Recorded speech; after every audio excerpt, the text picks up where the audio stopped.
it's going. Hi, I'm Aaron from Marmon Family Dog Training, and today we are on day 3 with Nova. Today the main goal is a big game of follow the leader. Where's the gravy train going? Follow me. So we're just doing the same thing we have been doing over the past couple days, except we're expanding the whole yard, giving her a little bit more access to the whole yard. So we just want her getting real used to following me, taking food. I'm trying to animate my body a little bit more, so I'm kicking my arm around to try to make myself more appealing to the dog. And when she gets to me, it can be food. We try to give her a second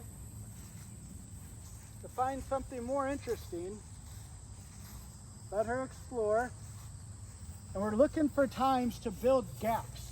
These gaps between me and her is what we're trying to get. We want her to close that gap with speed. That speed is going to give us more value in her head. That we can start really becoming interesting and addictive to the dog by adding ourselves with speed. So all I'm doing is just walking the other way with a little bit of purpose.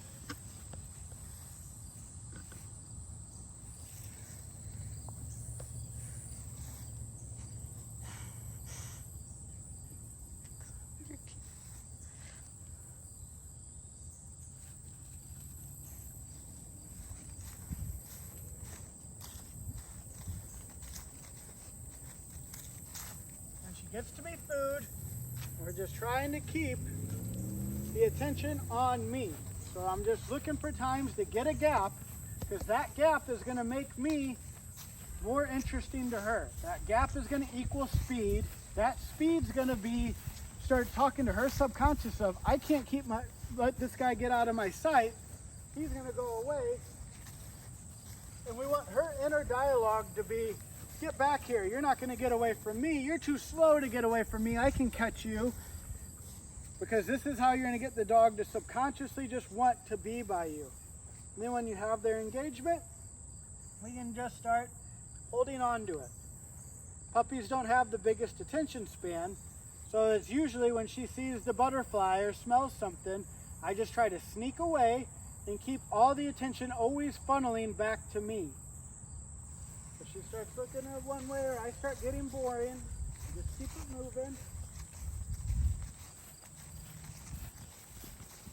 Something else I'm trying to do is always feed on the left side. Just start having her see the left side as a target. She starts to lose her a little. Just her attention. Where's her attention going? She starts to kind of look somewhere else. I shoot away. Feed when she gets to me.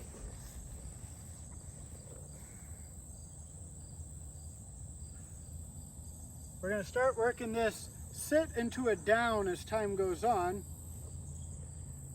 So she's kind of on sniffing something there. I take off.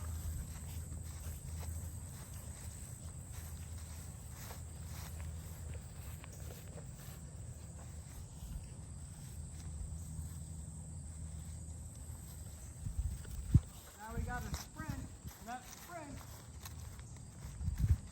is what we want. These Corsos they can start being really flat as they get older and not have as much energy and excitement in them. So it's hard to get out of them if they start getting too flat. So we're trying to just keep my presence in her as speed, fun, something she wants to come towards, because we don't want her going too flat with me, because it's going to be really hard to kind of get her out of it. So all my efforts with her right now are just start pairing myself with the speed.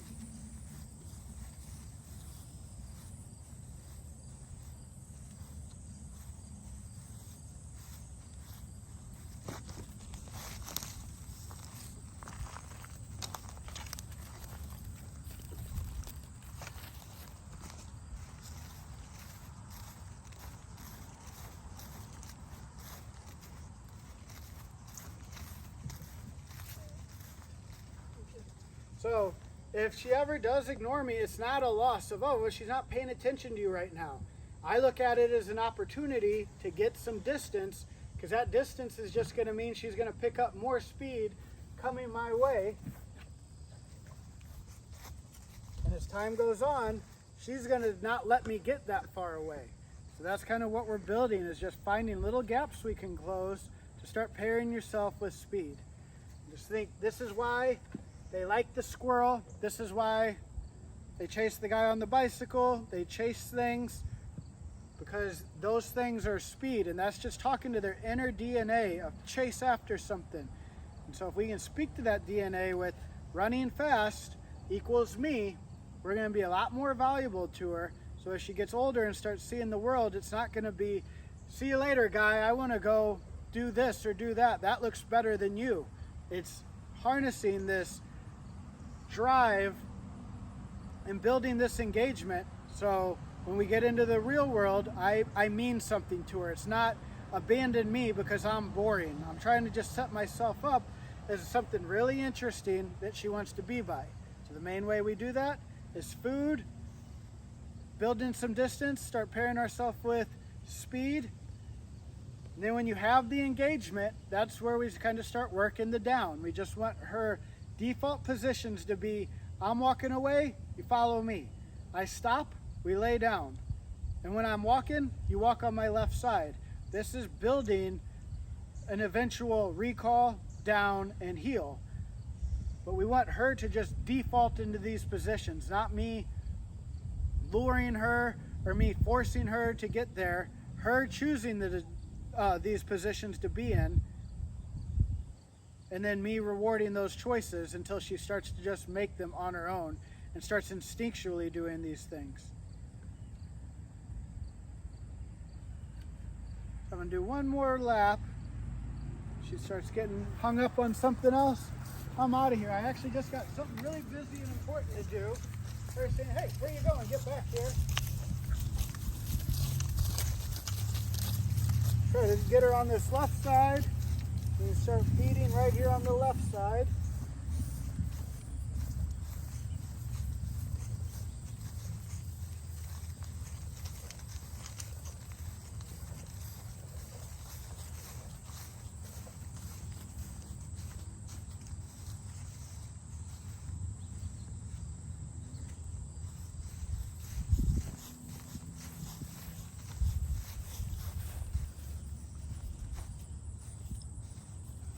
It's a big game of follow the leader, but you're just trying to, you're not telling her you're the leader. You want her to be like, oh, I'll follow this guy. He's valuable to me. They're just choosing the path of the most success, and I'm just trying to let them be successful, with the success being speed and food.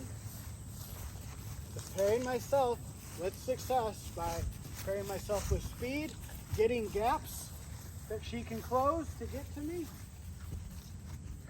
and food when she does get to me. If a dog can chase after something and get food at the end, we're speaking to one of the most primal, deeply rooted parts of their DNA, which is chase after something and eat it. And that's what we want her to start associating me with. To just appeal to her as if she's a dog. So she's doing great on day 3. Stay tuned for further progress, and we will see you next time.